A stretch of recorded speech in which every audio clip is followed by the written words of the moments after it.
jurusan sosiologi ini yang bisa dikatakan bahwa hampir dosennya itu tiap tahun mendapatkan hibah riset.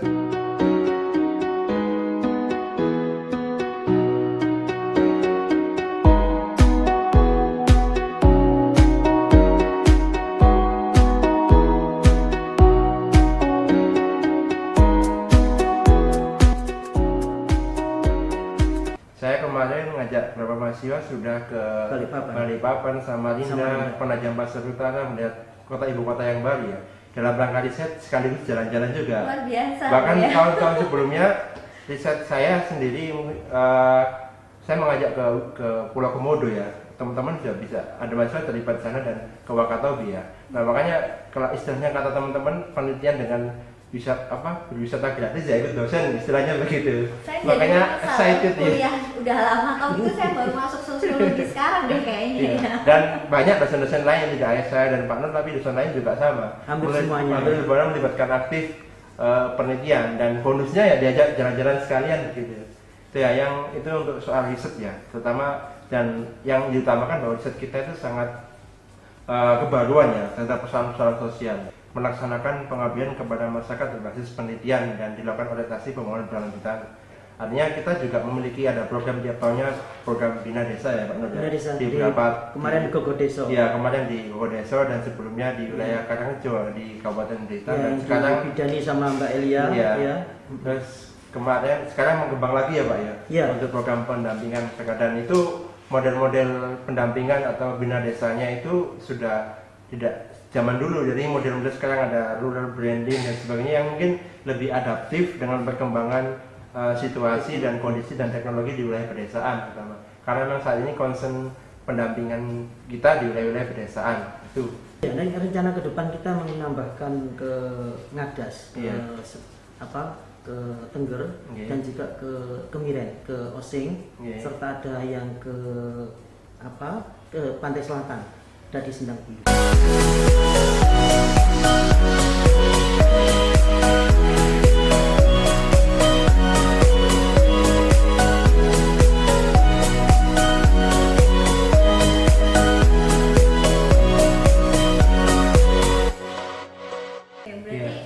Nggak cuma yang melakukan penelitian itu dosen-dosen yang menghasilkan publikasi, tapi juga mahasiswa yang juga ya, diajak. tapi terutama ini juga sebagainya. Sasaran kita untuk pengabdian itu yaitu masyarakat itu sendiri. Iya. Jadi bagaimana masyarakat bisa memperoleh nilai tambah dari keberadaan kita bersama mereka di sana. Artinya kita datang ke sana itu nggak cuma observer gitu ya, Yeah. melihat aja, tapi Yeah. juga berupaya untuk menyelesaikan permasalahan mereka, memberdayakan mereka, memberikan nilai tambah atas usaha yang mereka sudah lakukan. Sudah dilakukan. Nah, saya mau nanya sama Mas Kodir nih, spesial buat Mas Kodir nih. Jurusan sosiologi ini sebenarnya kan kalau jurusan lain tuh punya kekhasan masing-masing. Nah, sosiologi ini kekhasannya apa? Selain dosennya yang masih muda. Sebenarnya kekhasan sosiologi ini pertama bisa dilihat dari kurikulum yang disajikan ya Mbak Mi. Mungkin teman-teman yang hanya belajar di kampus sosiologi di luar itu mungkin hanya mendapatkan mata kuliah umum ya. Tapi di sini ada kolaborasi antara mata kuliah umum keilmuan dengan pendidikan. Artinya yang menjadi khas ketika mahasiswa kami lulus itu bisa beragam ya. Mungkin ketika mereka dituntut harus menjadi guru, tapi guru dengan soft skill, dengan kemampuan skill-skill yang dimiliki kampus-kampus lain.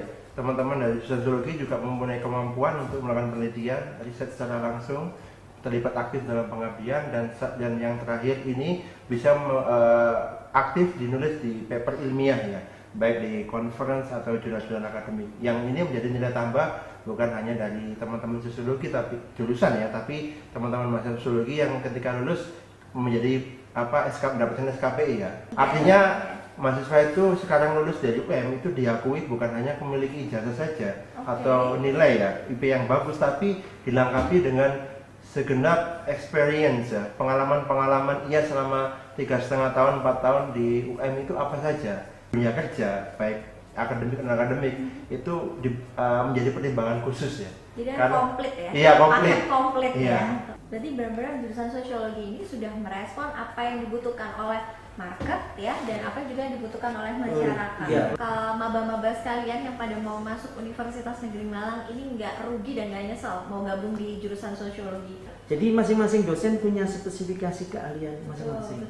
Dan itu tergambar di banyak karya beliau-beliau, apakah di buku ya, di jurnal, posting ataupun di karya-karya yang lain. Karya-karya yang lain. Jadi komplit sekali ya. Komplit. Terus siapa aja sih Mas yang ada di jurusan sosiologi?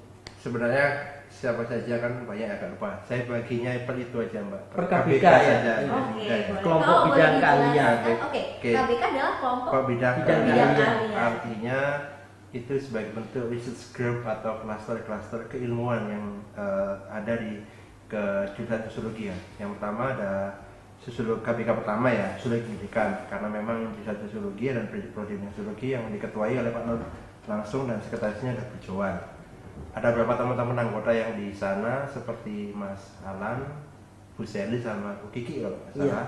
Itu yang concern pada konteks kajian pendidikan, Sosiologi pendidikan, masyarakat adat, kurikulum, media pembelajaran dan sebagainya. Yang kemudian KBK selanjutnya ialah tentang lingkungan, pariwisata dan pembangunan berkelanjutan. Kebetulan ketuanya saya, KBK saya dan sekretarisnya Pak Nanda ya.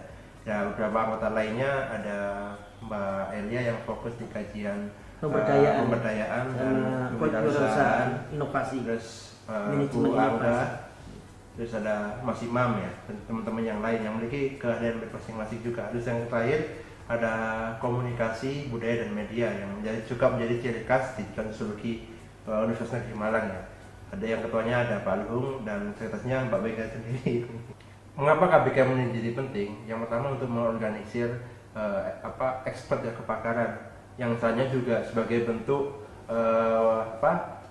ciri khas antara dengan prodi-prodi yang lainnya, dan juga persyaratan lembaga hibah saat ini itu harus jelas ya Mbak Mega. Jadi harus jelas ini ada research groupnya itu apa, karena dosen itu tidak hanya elemen personal satu orang saja, tapi keilmuan sekarang menuntut kita untuk lebih dinamis ya. Artinya teman-teman yang di KBK Sosiologi yang 3 KBK tersebut itu tidak berjalan sendiri, tapi adanya payung ini mereka saling riset kolaborasi ya, bersinergi baik riset ataupun pengabdian. Nah ini yang menjadi sangat begitu penting.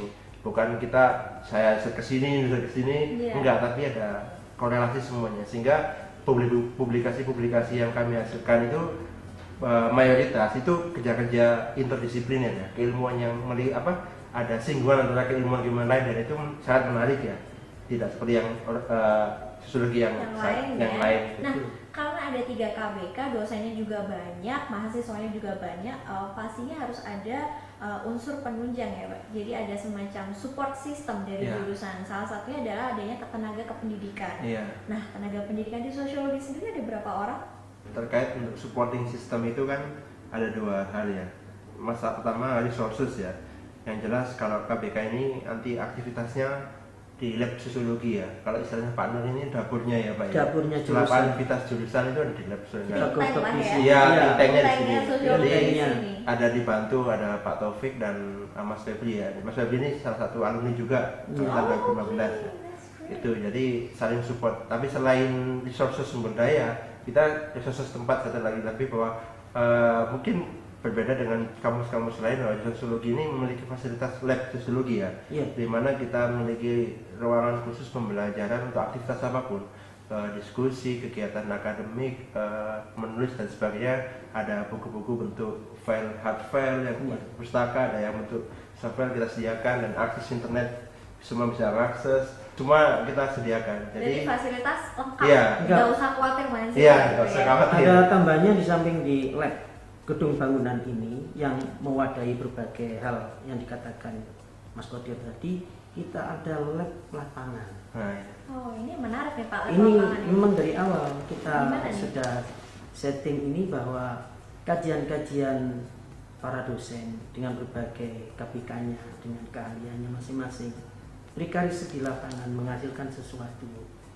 Jadi lapangan itu bisa menjadi dunia kita, dunia para dosen dan mahasiswa, untuk bisa dimanfaatkan untuk diri mahasiswa dan dosen, tapi juga memberikan amal bakti kepada masyarakat.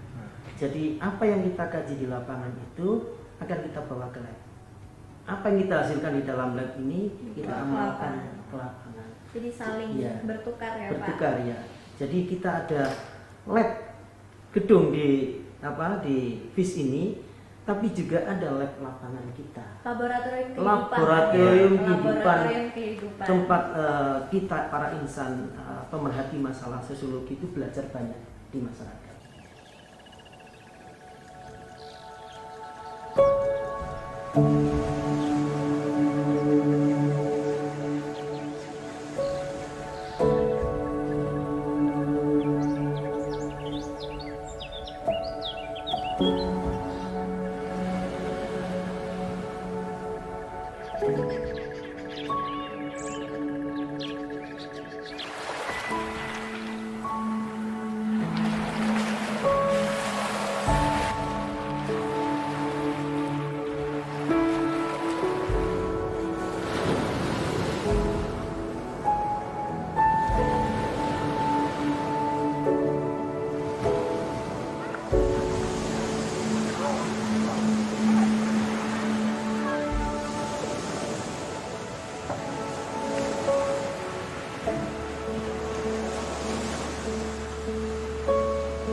Sosiologi pariwisata dalam kajian kali ini lebih akan menitik beratkan pada konteks lingkungan.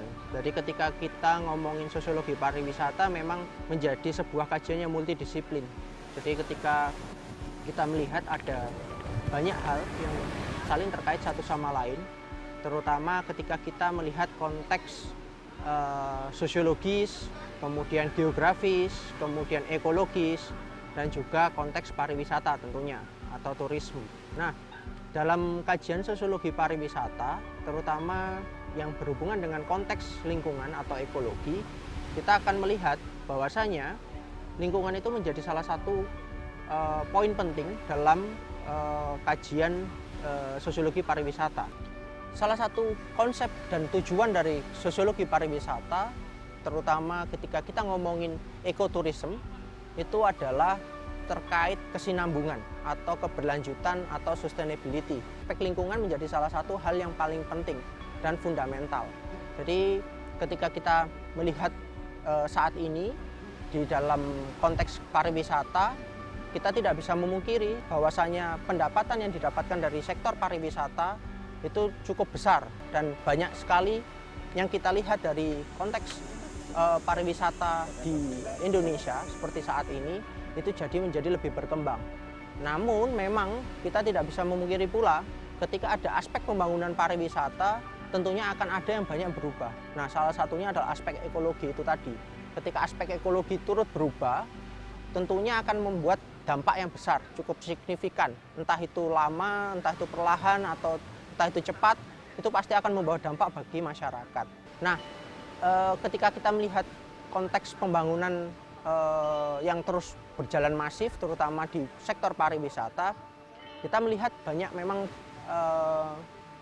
kalau boleh dibilang menisbihkan ekologi itu sendiri. Dan ketika ekologi itu akhirnya pelan-pelan menjadi hilang dan kemudian tergantikan oleh aspek pariwisata, tentunya dampaknya adalah bagaimana masyarakat tetap bisa mengelola konteks pariwisata di wilayah lingkungan mereka dengan baik. Jadi konsep ekoturism yang dibayangkan oleh banyak ilmuwan sosial, terutama sosiolog akhir abad 21, itu kita dapat lihat di dalam konteks Yayasan Bakti Alam di Malang Selatan ini tadi.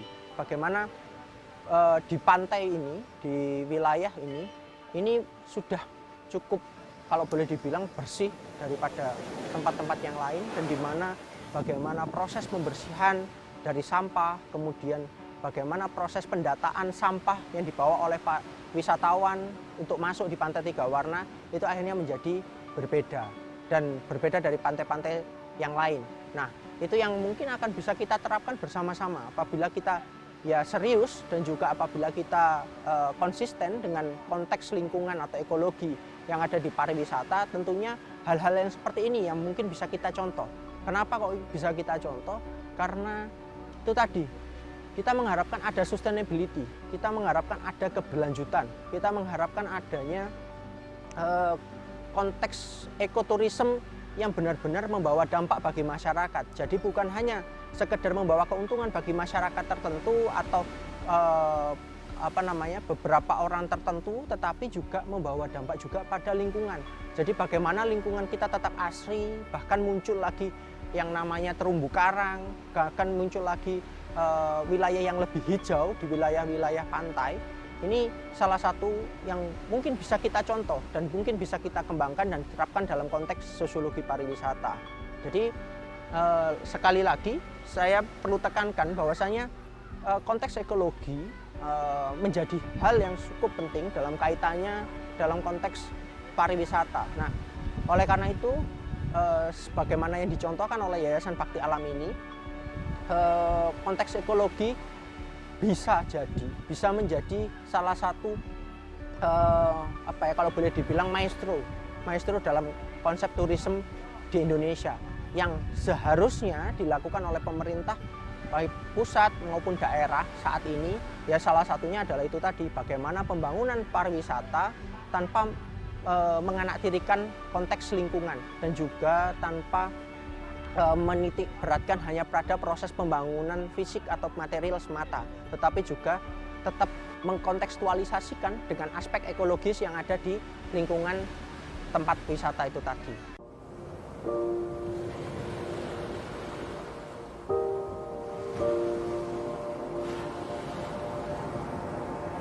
Banyak hal yang terfikirkan ketika kita memulai sebuah perjalanan. Rasa nyaman yang menginginkan kita singgah di sebuah pemberhentian. Di tempat ini, tempat dengan penuh kebahagiaan. Tempat di mana dengan sejuta keindahan. Sebuah cerita mengesankan yang akan kita sebar ke penjuru negeri. Sebuah kejutan yang akan membuat kita kembali. Dan kita ceritakan betapa megahnya surga yang tersembunyi.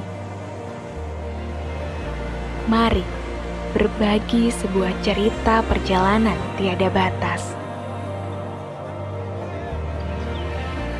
Memang butuh perjuangan untuk mendapatkan kenangan berharga ini.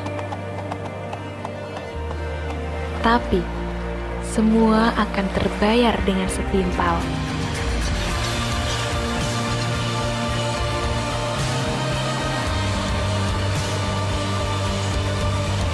Kita akan merangkai setiap bait dalam cerita. Dan kita akan memahami sebuah arti singgah dan ingin kembali. Jika kamu melihat dan mendengar pesan ini, satu pesan dariku yang sudah menikmati semua ini. Sampaikan kepada semua orang. Desa Kebo Ireng, Tulungagung, ada di sini.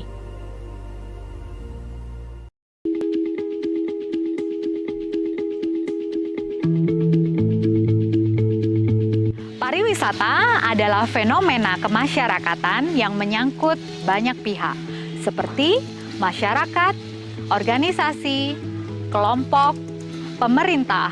Pada awalnya, pariwisata dipandang sebagai suatu kegiatan ekonomi yang tujuan utamanya adalah memperoleh keuntungan bagi masyarakat serta bagi bangsa dan negara kita. Sebagai halnya pembangunan selalu menimbulkan suatu konflik. Begitu pula dengan pembangunan pariwisata yang ada di Indonesia. Oleh sebab itu, pada peringatan Hari Pariwisata Dunia tahun 2020, UNWTO mencanangkan tema pariwisata dan pembangunan pedesaan. Hal ini sejalan dengan pengembangan ekosistem industri pariwisata yang merambah ke desa untuk menggali berbagai potensi lokal. Pembangunan desa wisata diharapkan mampu mendorong ekosistem pariwisata berkelanjutan serta pariwisata ramah lingkungan. Idealnya, pariwisata sebuah bangsa selalu memberikan atau mengandung unsur pemberdayaan masyarakat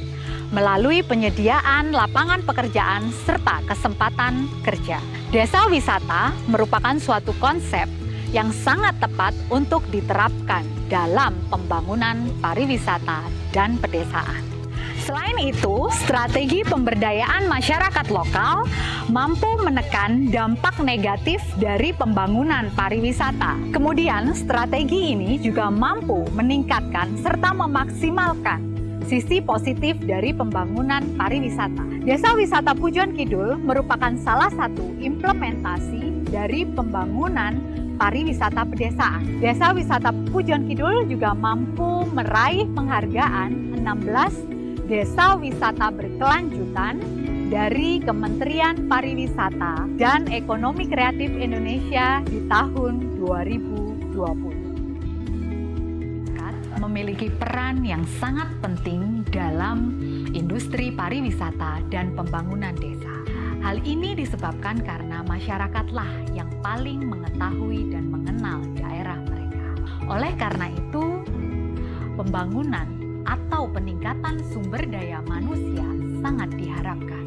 Di desa wisata Pujon Kidul ini, awalnya masyarakat bermata pencaharian sebagai petani buah dan juga petani susu. Tetapi dengan adanya perkembangan dan tuntutan zaman yang semakin maju di saat ini, mereka melakukan banyak sekali adaptasi, di mana adaptasi yang mereka lakukan mampu meningkatkan kesejahteraan bagi masyarakat serta daerah.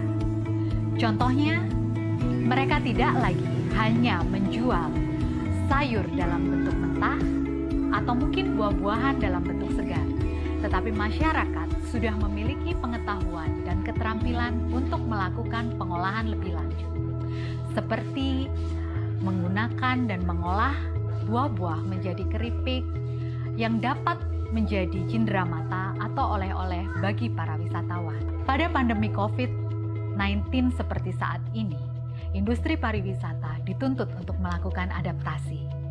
Lagi-lagi, masyarakat Pujon Kidul mampu melakukan hal itu. Contohnya, mereka berusaha untuk menawarkan atau menjajakan tanaman hias serta bibit bunga dan buah, di mana seperti kita ketahui selama pandemi COVID berlangsung, bercocok tanam itu merupakan salah satu hobi yang sangat booming dan diminati oleh masyarakat. Memang kadang-kadang ya adik-adik sekalian, apa yang kita dapatkan di kelas itu ya, zaman saya kuliah dulu, apa yang dapatkan ketika ketemu dengan fenomena yang ada di lapangan, kok beda gitu. Nah, kalau di sosiologi UM ini jangan khawatir, karena kenapa? Karena ketika kalian kuliah di sini, kalian juga dikenalin loh dengan fenomena yang ada di masyarakat. Kalian juga diajak untuk memikirkan gimana sih solusinya memecahkan permasalahan di masyarakat. Gitu, betul ya, Mas Kodir dan Pak Nur. Oke, terakhir saya ucapkan salam cakrawala UM, the one and only. Saya Mega Sari Nurfatani selaku host hari ini mengucapkan terima kasih dan sampai ketemu di acara selanjutnya.